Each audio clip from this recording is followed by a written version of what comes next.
धन्यवाद दोस्तों।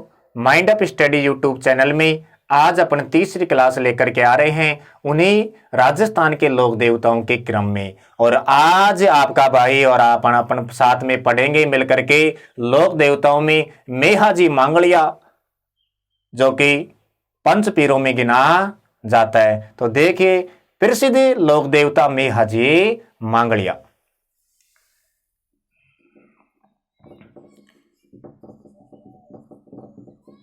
जूथाराम।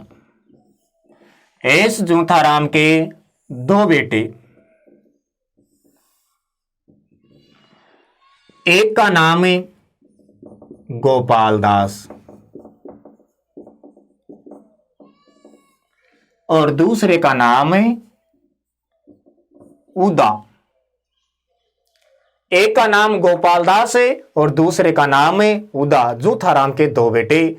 अब ये जूथाराम अपना सारा का सारा राजकार्य किसके हाथ में देने वाला है? गोपाल दास के हाथ में देने वाला है।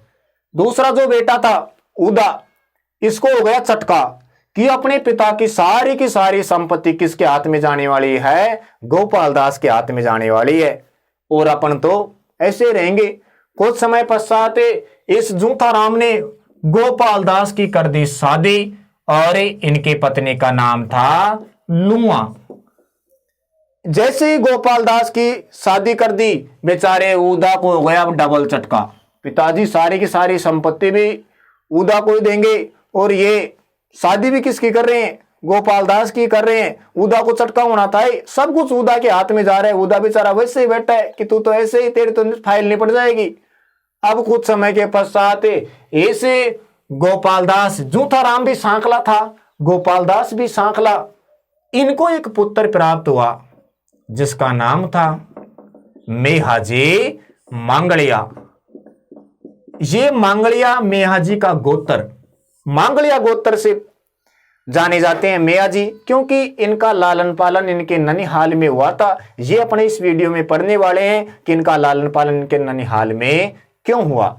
मेहाजी के पिताजी गोपाल दास का जो सांकला गोत्र, जूथाराम का भी सांकला गोत्र, इन्हीं का भी सांकला होना चाहिए, लेकिन इनको गोत्र लगा था इनकी माता का लुआ का गोत्र, जिसका था क्या? मांगलिया। देखो जैसे उदा को चटका हो गया, इस उदा ने क्या काम किया? अपने बड़े भाई गोपाल दास की फाइल बंद कर दी। जैसे ही उदा ने अपने बड़े भाई गोपाल दास की हत्या कर दी, तो ये लुआ चली जाती है अपने पियर, और अपने पियर ही मेहाजी मांगलिया का वहीं पर क्या करती है? लालने पालने। मेहाजी मांगलिया का लालन पालन करती है ये लुआ अपने पियर में। धीरे धीरे मेहाजी मांगलिया बड़ा हो जाता है, तभी तो इसको मेहाजी मांगलिया को उज्जवल क्षत्रिय के नाम से भी जाना जाता है। उज्जवल क्षत्रिय के नाम से जाना जाता है मेहाजी मांगलिया। लालन पालन का कहां पर हुआ था? ननिहाल में। मेहाजी मांगलिया के पास में एक उत्कृष्ट घोड़ा, और इनके घोड़े का नाम था किरड़े काबरा। मेहाजी मांगलिया के घोड़े का क्या नाम था भाई? किरड़े काबरा। आज अपने मारवाड़ में कई रंगा का जो घोड़ा होता है, जिसको बोलते हैं ना अपने चितकाबरा, ऐसा घोड़ा था मेहाजी मांगलिया का, जिसे कहते थे किरड़े काबरा। धीरे धीरे अपने ननिहाल में शिक्षा प्राप्त करते हैं मेहाजी मांगलिया और धीरे धीरे बड़े हो जाते हैं। लेकिन 14 वर्ष की आयु हो जाती है मेहाजी मांगलिया की, और इस 14 वर्ष की आयु में, 14 वर्ष की आयु में ये लुआ सब कुछ बता देती है मेहाजी मांगलिया को कि ऐसे ऐसे तेरे चाचा उदा ने तेरे पिता गोपाल दास की क्या कर दी? हत्या। इस कारण तेरा लालन पालन कहां पर हो रहा है? ननिहाल में हो रहा है। मेहाजी मांगलिया अपने दोस्त बिट्ठू चारण के साथ में मिलकर के और चला जाता है अपने चाचा उदा की हत्या करने के लिए। ये मेहाजी मांगलिया अपने चाचा उदा की हत्या कर देता है और हत्या करके वापस आ जाता है। वापस से ये अपने ननिहाल में आ जाता है और इसी ननिहाल पर भी क्या करने लगता है? ये शासन करने लगता है।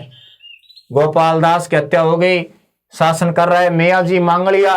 कुछ समय पश्चात मेहाजी मांगलिया की शादी कर दी जाती है रूप कंवर के साथ में। किसके साथ में कर दी भाई? रूप कंवर के साथ में। और मेहाजी मांगलिया को और इस रूप कंवर को एक पुत्र प्राप्त हुआ। इस पुत्र का नाम था हड़बूजी सांखला। ये भी लोक देवताओं के रूप में पूजे जाते हैं, लोक देवता हड़बूजी। अतः मेयाजी मांगलिया की पत्नी कौन थे? रूप कंवर, और इन्हीं का पुत्र हड़बूजी सांखला जो कि लोक देवताओं के रूप में पूजा जाता है। कुछ समय पश्चात क्या हुआ? इस मेहाजी मांगलिया ने एक गांव है महिलाप गांव, और ये महिलाप गांव दोस्तों जोधपुर में, इस महिलाप गांव में मेहाजी मांगलिया ने 3 तालाबों का निर्माण करवाया। एक तालाब का नाम मेहाजी मांगलिया ने अपनी माता के नाम पर रखा लुआसर।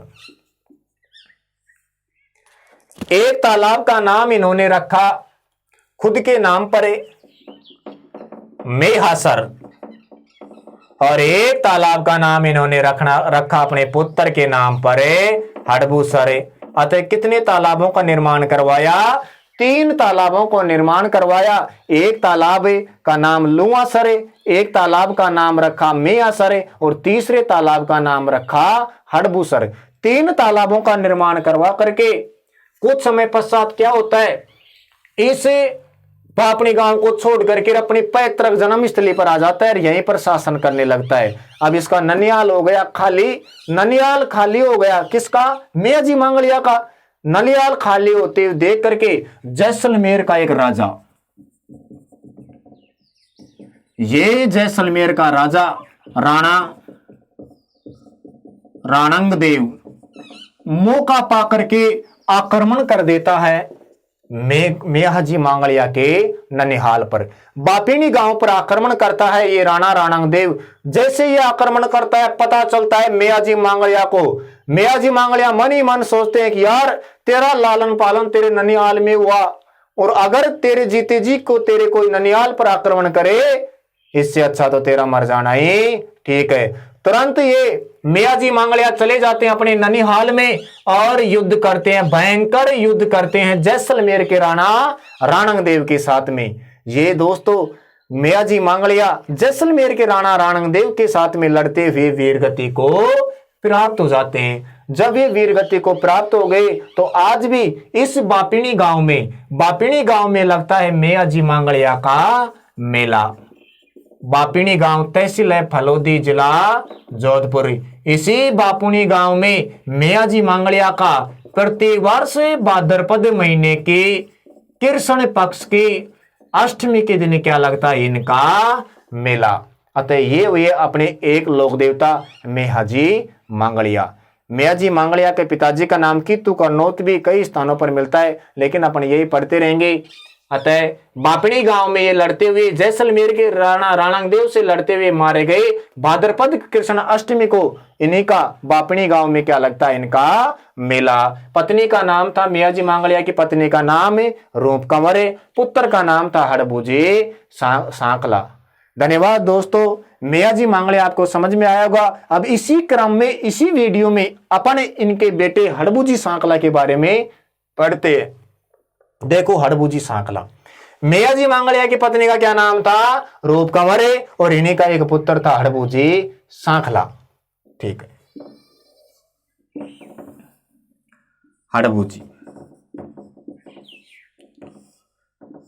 हड़बूजी का जन्म बुंडेल गांव में होता है, और ये बुंडेल गांव है दोस्तों नागौर में।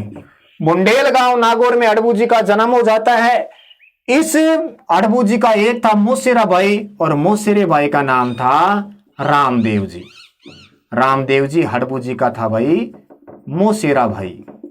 रामदेव जी का मोसेरा भाई हड़बूजी। इस बड़े भाई रामदेव जी के कहने पर हड़बूजी ने अपने शस्त्रों का त्याग कर दिया और ये तपस्या करने लगे। और तभी तो कहते हैं कि रामदेव जी का गुरु भी बालीनाथ, और हड़बूजी का गुरु भी कौन था? बालीनाथ। हड़बूजी ने अपने मोसेर भाई रामदेव जी के कहने पर इन्हीं के गुरु बालीनाथ से क्या ली थी? शिक्षा प्राप्त की थी। अतः दोनों का गुरु कौन था? बालीनाथ। बुंडेल गांव में जन्म हुआ मोसेरा भाई रामदेव जी, गुरु का नाम क्या हुआ? बालीनाथ। ये हड़बूजी के पास में थी एक बैलगाड़ी, और हड़बूजी की बैलगाड़ी का नाम था सिया। इनके समकालीन एक बार क्या हुआ, मारवाड़ पर आक्रमण कर देता है महाराणा कुंभा। राव जोधा उनके आक्रमण से भयभीत हो जाते हैं। इस राव जोधा को कोई भी साम्राज्य प्राप्त नहीं हो रहा था। ये राव जोधा दौड़ करके आ जाते हैं किसके पास में, हड़बू जी के पास में। जैसे हड़बू जी के पास में राव जोधा जी आए और हड़बू जी ने इनको शरण दी, राव जोधा को सहयोग भी किया, एक तलवार भी दी, कटार। हड़बू जी ने दी थी राव जोधा को एक कटार, एक तो दी कटार और कहा राव जोधा ले ये पके हुए मूंगों की मुट्ठी खा जा। पके हुए मूंगों की मुट्ठी, पके हुए मूंगों की मुट्ठी ये हड़बू जी राव जोधा को दे देते हैं। और जब तक ये मूंग तेरे पेट में रहेगा, तू जहां भी घूमेगा वही साम्राज्य क्या हो जाएगा, तेरा हो जाएगा। ऐसा ऑफर मिल गया देखो राव जोधा जी को। आज अपन कोई भी स्टूडेंट को दे दे, ले पप्पू ये पके हुए मूंगों की मुट्ठी ले जा, साम्राज्य जाए बाढ़ में हमारा पप्पू, इस पर भी फेर दूं ये भी मेरी हो जाए, इस पर भी फेर दूं ये भी मेरी हो जाए। लेकिन ये राव जोधा उन पके हुए मूंगों की मुट्ठी को खा करके मारवाड़ परगने के चक्कर लगाता है और फल स्वरूप ये विजयी हो जाते हैं। इसे मारवाड़ को प्राप्त कर लेते हैं राव जोधा। जब राव जोधा मारवाड़ को प्राप्त कर लेते हैं, खुश होकर के राव जोधा आ जाते हैं हड़बू जी के पास में वापस और गुरु हड़बू जी को कहते हैं कि मेरे इस मारवाड़ परगने में से एक गांव, और उस गांव का क्या नाम था, बैंगटी गांव, ये बैंगटी गांव दान में दे देते हैं हड़बू जी के नाम पर राव जोधा जी।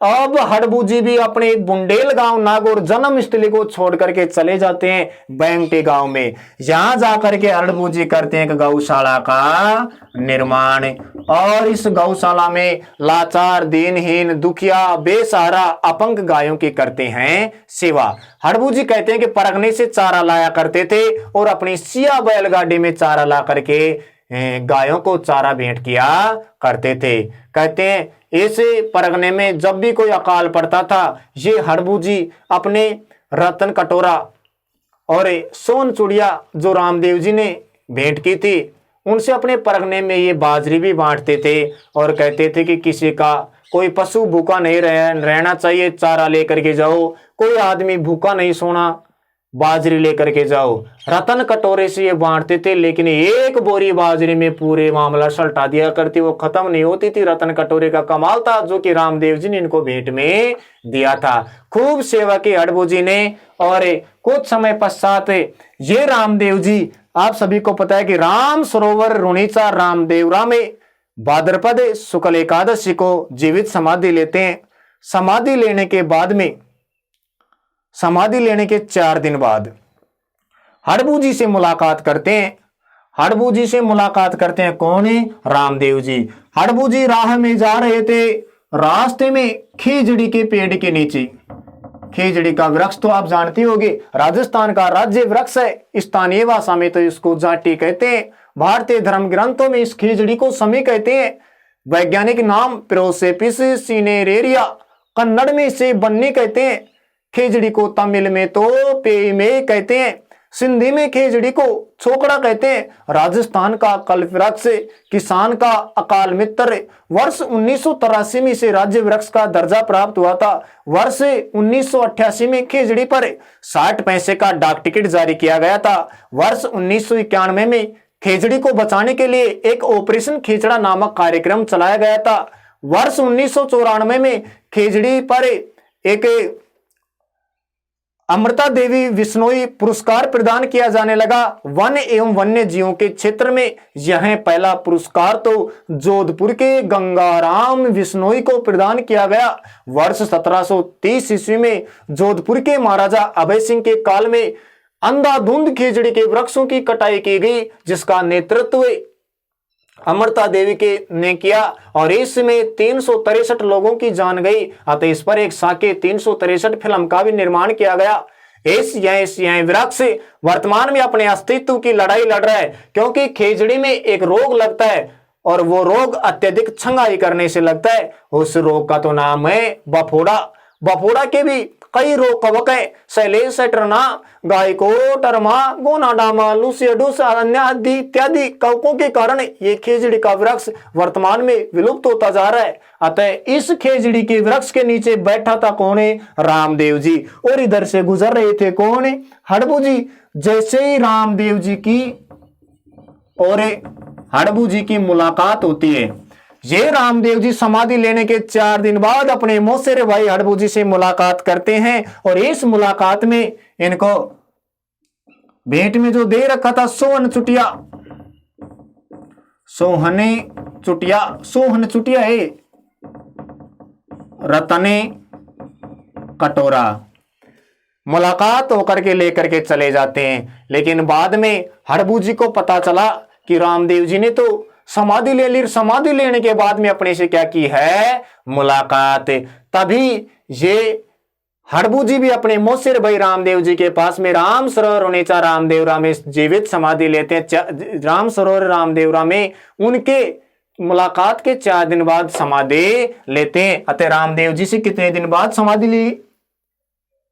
4 दिन बाद तो मुलाकात की, और मुलाकात के 4 दिन बाद क्या ली? समाधि। अतः 8 दिन बाद इसी स्थान पर क्या ली इन्होंने? समाधि। ये थे अपने हड़बू जी सांकला। अगले लोक देवता हड़बू जी सांकला के बारे में अपन ने पढ़ा। बुंडेल गांव में इनका जन्म हुआ। गुरु का नाम बालीनाथ और इनके मौसेरे भाई थे रामदेव जी। इनसे मुलाकात करके ये रामदेव जी से अपनी बैलगाड़ी का नाम था सिया